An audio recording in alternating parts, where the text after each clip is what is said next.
Well, guys, how's it been? I know it's been a while. Well, there's a reason for that. I done moved out of Washington, and now I'm sitting down here in Texas. It's been hotter than hell, I'll tell you what. But getting settled, getting moved into my own place, etc. Haven't had time to work on anything. Barely had time to ride. And, well, all new scenery. Just gotta take life one day at a time, I guess. But we'll see how it goes. Continue going on. Got some big plans here soon, hopefully. Fingers crossed. Looking for jobs still, but once we get settled, once we get jobs, we'll be getting a new bike. You know the old V-Star. Well, she's not real adequated for the life down here.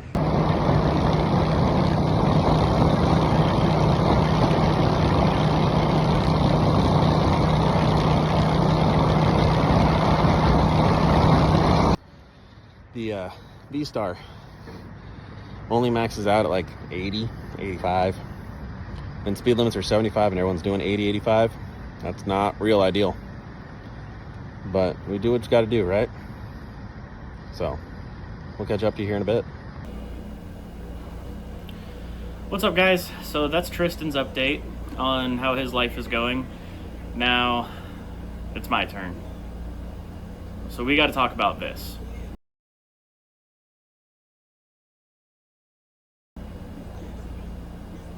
Yeah, that's the Road King.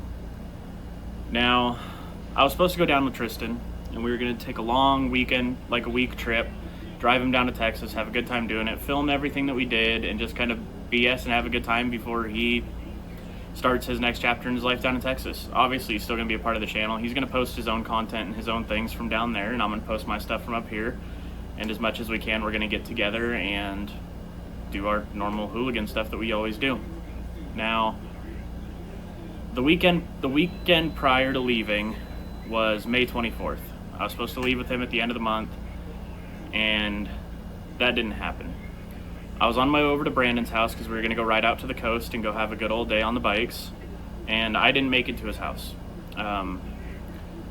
Basically, I was about a mile from his house, and a deer decided it was not a big fan of my bike. Just kind of came out of nowhere and T-boned me on the left side, pushed me off the road into the embankment, and me and the bike went a twisting and a tumbling for 50 to 75 yards maybe. There's a video here that I'll show you. I went back there 2 weeks ago now with a buddy of mine, and he kind of drove it, and I filmed where everything happened because I was conscious through the whole thing. I'll go ahead and play that now.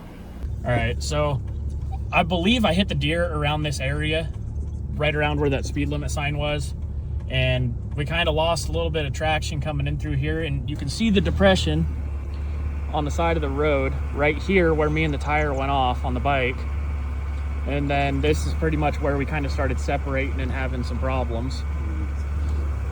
Yeah, and right out there you can see a trail kind of right here where the deer was drug off to, and there's a carcass out in the field right there. Right there, that's where the deer was. Okay, you can go ahead.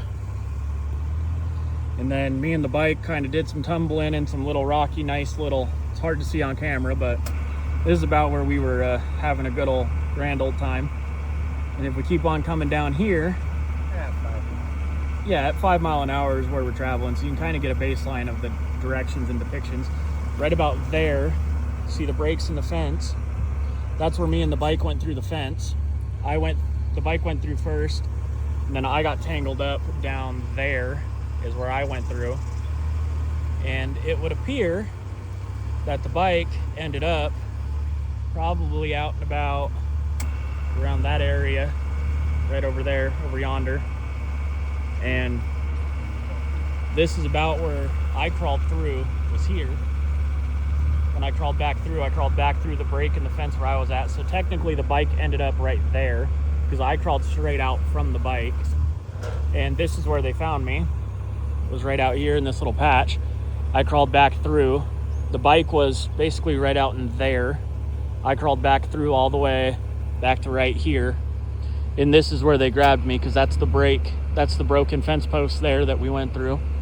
And the bike went back through right there. I went through there, and that's where I crawled back through after me and the bike ended up out there somewhere. But yeah, I wanted to come out and see everything, and that's about what it looks like.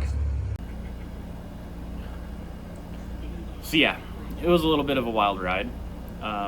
Definitely wasn't all that fun, especially seeing my bike kind of destroyed and totaled, a bike that I've had for the last, I don't know, 8 or 9 years, and that I just did everything with, and a whole bunch of stuff too. Just kind of hurt seeing it go. The bike's totaled, it's gone. They already came and picked it up, which is here. And yeah, so the deer hit me off the embankment. We went a tumbling. Me and the bike kind of separated as soon as we came off the road. I went tumbling down the left side along the ditch on all those rocks. I went and did some twisting and tumbling, and the bike went straight down into the field, hit a fence post, went ass over tea kettle, and flipped over into the farmer's field. And somehow we met at the end stopping point, because I went along the edge and then bounced off, went through a few sticker bushes, through a fence, through a barbed wire fence, and landed out next to my bike. And long story short, not to bore you with all the details, I got life flighted up north, and basically I came out of it with a broken ankle, 2 dislocated shoulders, a collapsed lung, a bruised sternum, and just really sore. I did have a good chunk of road rash, but it's all pretty much healed now. Road rash, it heals, it's good. I got a couple scars from it, but they're not going to be shown or anything. They won't be shown in a year, so they'll all heal out. But yeah, I had surgery 2 weeks ago on the ankle. They had to do some reconstructive type of things. That way I was going to be okay and safe and good to go and all that fun stuff. Yeah, it definitely sucks. But on the bright side, the same week that I wrecked the bike, I already had another one bought. It's not here. Here's some pictures of it.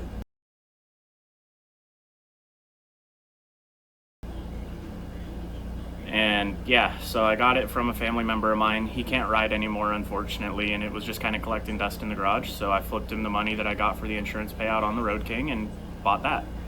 So I already have a bunch of parts coming in online for it. The chain conversion kit that was going to go on the Road King will fit on that bike with a little bit of fabrication, so we're going to do that as well.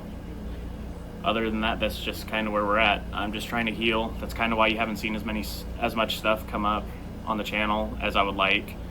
Brandon's bike, I didn't really get to record a whole lot of that, but it's almost done.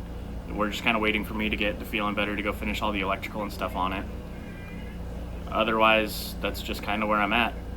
Leave me a comment and all that other stuff, and we can talk. I'll go ahead and throw some more pictures up just so you guys can kind of see what I've been dealing with and how I've been doing.